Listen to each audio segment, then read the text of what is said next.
Salve, amigos e amigas do A Mil por Hora com o Rodrigo Matar. Hoje é quinta-feira, é dia de TBT, é dia do fato marcante da história do esporte a motor em 2 e 4 rodas no Brasil e no mundo.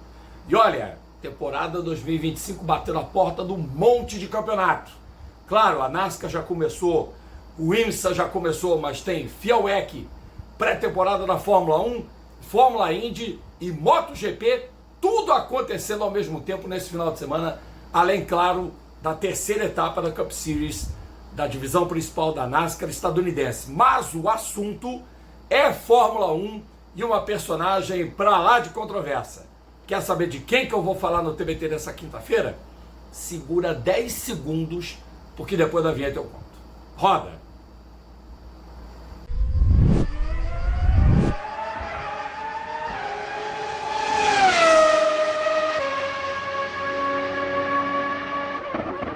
Muito que bem, eu sou o Rodrigo Matar, o comandante desta nave louca, e você é intimado a entrar no canal, a se inscrever no A Mil por Hora, a fazer parte do clube de membros, a deixar o seu joinha, deixe seu like, ative o sininho para receber as notificações, aumenta muito o engajamento da gente. E sobretudo você pode contribuir, mande seu superchat, mande seu pix, inscreva-se, faça parte do nosso clube de membros, a partir de R$ 2,99, tem um pix aqui, ó, o QR Code vai aparecer nesse canto da tela, tá certo? E aí vai ficar muito mais fácil para você nos ajudar.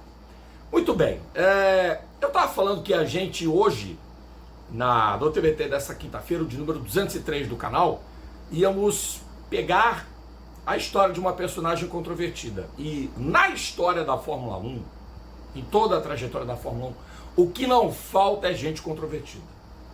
Mas esse cara emulou um outro que ainda está vivo, né, de quem a gente não escuta mais muito falar, mas sabemos que Lord Alexander Hesketh causou nos anos 70, porque ele tomou para si o James Hunt, foi o seu garoto de ouro durante muito tempo. O Lord tinha verdadeira adoração pelo James e muita gente acusava até de uma certa forma, eu diria que jocosa e até agressiva demais, o Lord Alexander Hesketh de ser pederasta. Ele era acusado de pederastia. James Hunt era um bom vivant. Foi um cara que teve diversas situações controversas também na sua carreira. Foi o campeão mundial de Fórmula 1 de 76, mas já não estava com o Lord Alexander Hesketh, que chamava o James de Superstar. Quem viu o filme Rush sabe que era bem por aí essa história. O Hesketh gastou tudo que tinha da família. Ele era de uma família do baronato britânico, e ao investir tudo o que os familiares possuíram, ele foi intimado a não colocar mais um tostão para o campeonato de 76, e ele perdeu o prazo da inscrição para a sua equipe. E isso fez com que o James ficasse sem carro, e depois, com o anúncio do Emerson assinando com a Copersucar em 14 de novembro, de 1975, tudo precipitou para que James Hunt, por influência de John Hogan, que gostava dele, era o executivo da Philip Morris, leia-se Marlboro, assinasse com a McLaren. Algum tempo depois, a Fórmula 1 se deparou com uma personagem de características muito semelhantes à de Lord Alexander Hesketh. Um perdulário, um financista, um mecenas, polêmico. Jean-Pierre Van Rossen. Esse aí da foto que vocês estão vendo. Jean-Pierre Van Rossen nasceu na Bélgica em 1945 e era um sujeito extremamente inteligente, porque entrou na universidade com 22 anos e se graduou em economia. E através de tudo isso, desses conhecimentos todos que ele tinha, ele foi dar pitaco em um monte de áreas. Ele foi economista, financista, guru, filósofo, político, e disso nós vamos falar também nesse vídeo, e patrocinador de equipe da Fórmula 1. O Van Rossen, nos anos 1980, enriqueceu barbaramente, criando um esquema piramidal chamado Moneytron.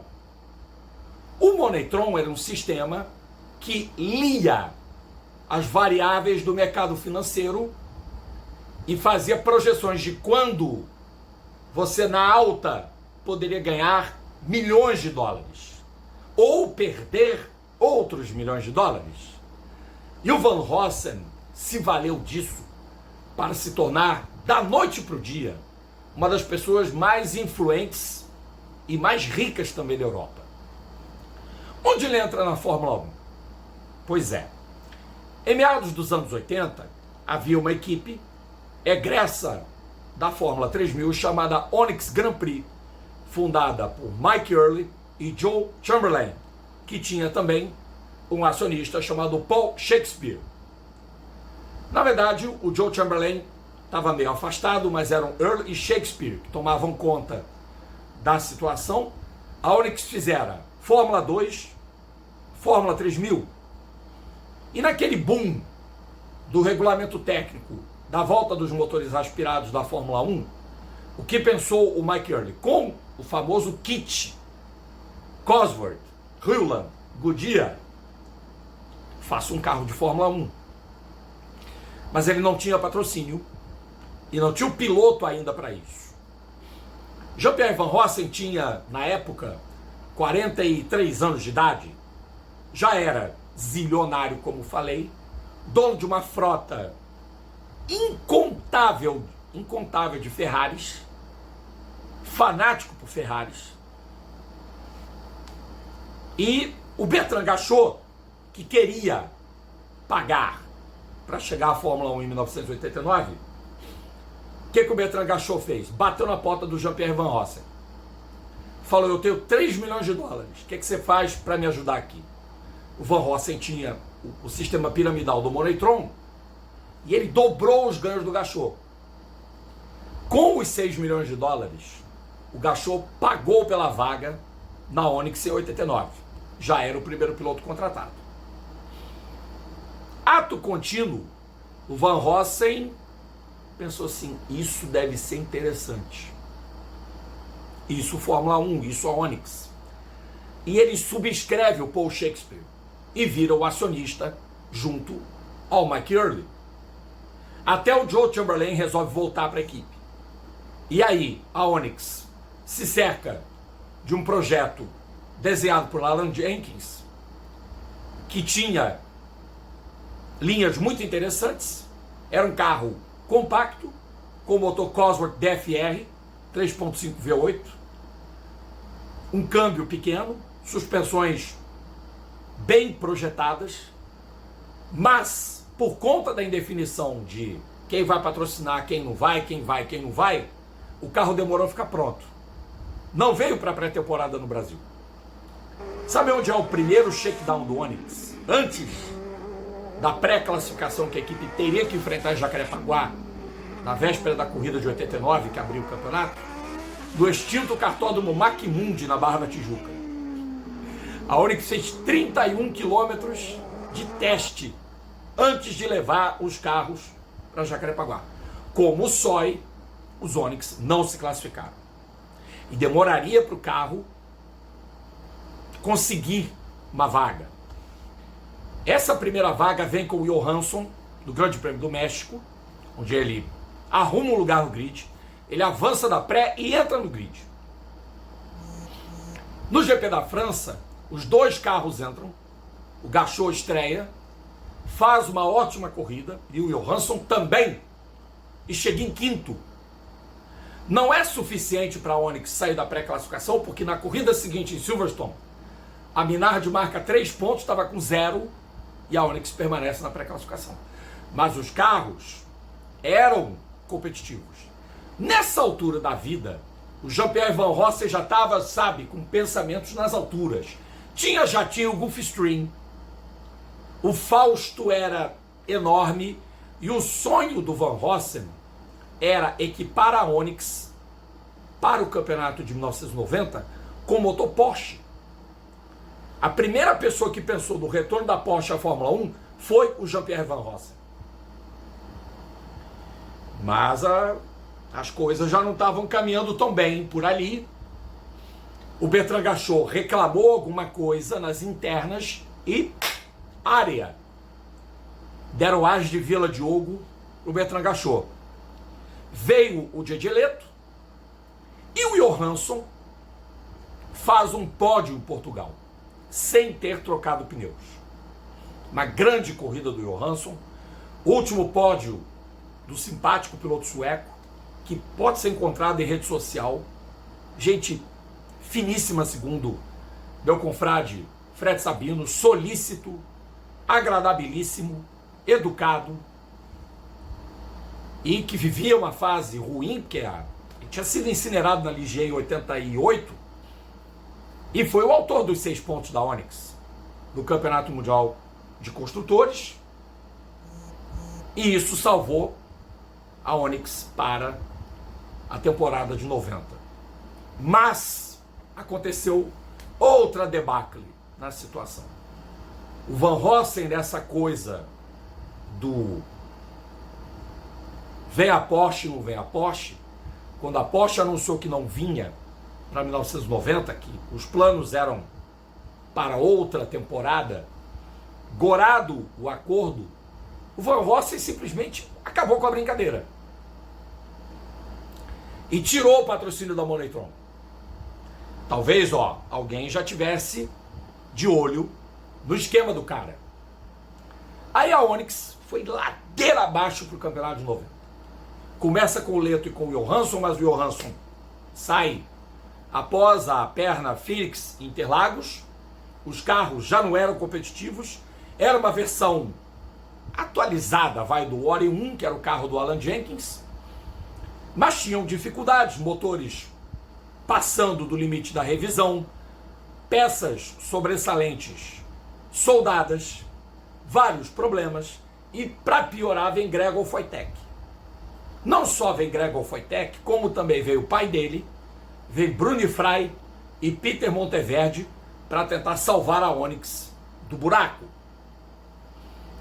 Uma corrida poderia ter mudado a história da equipe. GP de Mônaco de 1990, o Gregor Wojtek é sexto, faltando uma volta e meia, 2 para o final, e quem vem alucinado atrás dele é o Eric Bernard, da La Russe. E o Eric sutilmente dá um totó do carro do Wojtek, que se despista e bate. Muita gente diz que foi castigo, porque o Wojtek em 88 quase acabou com a carreira do Johnny Herbert na Fórmula 3000. Provocou um dos acidentes mais espetaculares, um dos maiores carmagedons que se tem notícia do automobilismo mundial. E a situação da Onyx era pré-falimentar e passou o GP da Hungria. A equipe já tinha mudado inclusive o nome para Monteverde, numa deferência das demais equipes, porque as equipes tinham que concordar com mudanças de nome durante os campeonatos, mas não havia jeito que desse jeito. O próprio Carl Wojtek abandonou a sociedade, ficava o Bruni Frey e o Peter, e depois do GP da Hungria a equipe acabou. O Mike Early foi viver a vida dele fora da Onyx, foi um cara que ficou envolvido com o automobilismo durante muito tempo, criou inclusive a Arena Motorsport International, uma equipe de esporte protótipo que andou no European Le Mans Series, que fez 24 horas de Le Mans. O Alan Jenkins foi um conhecido desenhista que fez vários carros de Fórmula 1 pelos anos seguintes, inclusive, salvo engano, foi desenhista dos Stewart, do Rubens Barrichello. Os carros eram dele. Então foram pessoas que tiveram uma vida longa no automobilismo. Mas o Jean-Pierre Van Rossem, dado todo o histórico da história da pirâmide, de dinheiro, de tudo o que envolvia os seus negócios escusos, o que o Van Rossem resolve atacar na política? Ele cria um partido político em 1991, logo depois que a Onyx é declarada insolvente. E sabem qual é o nome do partido? Rossem. Exatamente o sobrenome dele. A sigla significa Reformistas Radicais, Lutadores Socialistas por uma Sociedade Mais Justa. Inacreditável. O cara era anarcocapitalista. O Van Rossem ligou o foda-se, não quis nem saber. Gritou Viva a República na entonação do rei Alberto II, que sucedeu o rei Balduíno, que morreu durante as 24 horas de Spa Francorchamps de 93, ganhas por Christian Fittipaldi, Jean-Pierre Jarier com a Hulk Racing. E por incrível que pareça, o Rossem teve direito a cadeiras na Câmara dos Deputados e do Senado. 3 no total. 3,2% dos votos para um partido independente, anarcocapitalista, que era como o Jean-Pierre se definia, como um anarquista capitalista. E ele conseguiu escapar da prisão. Efetivamente, o Van Rossem escapou da prisão no primeiro momento, mas não no segundo. Quando o mandato dele acabou, a teia era tão enredada que não teve como escapar. Van Rossem foi preso e condenado a 5 anos de reclusão por evasão fiscal, por crimes dos mais variados envolvendo fraude fiscal. O Rossem ainda voltou à ativa com o partido em 2009 e fracassou fragorosamente nas eleições minoritárias, das majoritárias, e o Jean-Pierre nunca mais foi o mesmo. Ele inclusive teve livros de sua autoria, alguns estão até no Amazon, fui pesquisar. O Van Rossem também foi escritor, né? E aí é duro, né? Porque os últimos anos de vida dele, ele recebeu um castigo muito cruel, castigo. Não se pode desejar mal nenhum a nenhum ser humano, por pior que ele seja. E o Van Rossem enfrentou seus últimos dias de vida pobre, comparado ao Fausto da Fórmula 1, ele não tinha mais um puto no bolso. Não era mais aquele mecenas, não era o cara que vinha de Gulfstream, jatinho para as corridas, com aquela aparência toda, com aquele cabelão escorrido, aquela barba de filósofo. O cara tinha um câncer no pulmão. E em 2018, há praticamente 7 anos, Jean-Pierre Van Rossem morreu aos 73 anos de idade. Então foi o fim para uma personagem histórica, controversa, e que, de certa forma, marcou a história da Fórmula 1, porque foi o financista, foi o mecenas, foi o sócio de uma equipe pequena que conseguiu um pódio de Fórmula 1 e está no meu primeiro livro, né? Quem comprou o Saudosas Pequenas viu que há um capítulo dedicado à história da Onyx Grand Prix. E a gente lembra dessa figura controversa, divertida até, anarcocapitalista, meu pai do céu, Jean-Pierre Van Rossem. Esse cara, olha, aprontou poucas e boas na vida e também na Fórmula 1. O TBT do A Mil por Hora com o Rodrigo Matar volta na próxima quinta-feira. Essa semana tem FIA WEC nas mídias do Grupo Band, hein? 1.812 quilômetros do Catar, ao vivaço, a partir das 7h45 da manhã, com Napoleão de Almeida, Lorde 12, Sérgio Lago, Aldo Luiz, Felipe Meira, Milton Rubinho, Lipe Paiga, Sérgio Milani, Nicolas Costa, sim, senhores e senhoras, e este que vos fala. Então a gente espera vocês ao vivaço, YouTube, Band Esportes, Band Play, band.com.br. Só perde a corrida do Catar nessa sexta-feira quem quiser. Tá certo, galera? Grande abraço. A gente se vê na tela da Band. Tchau.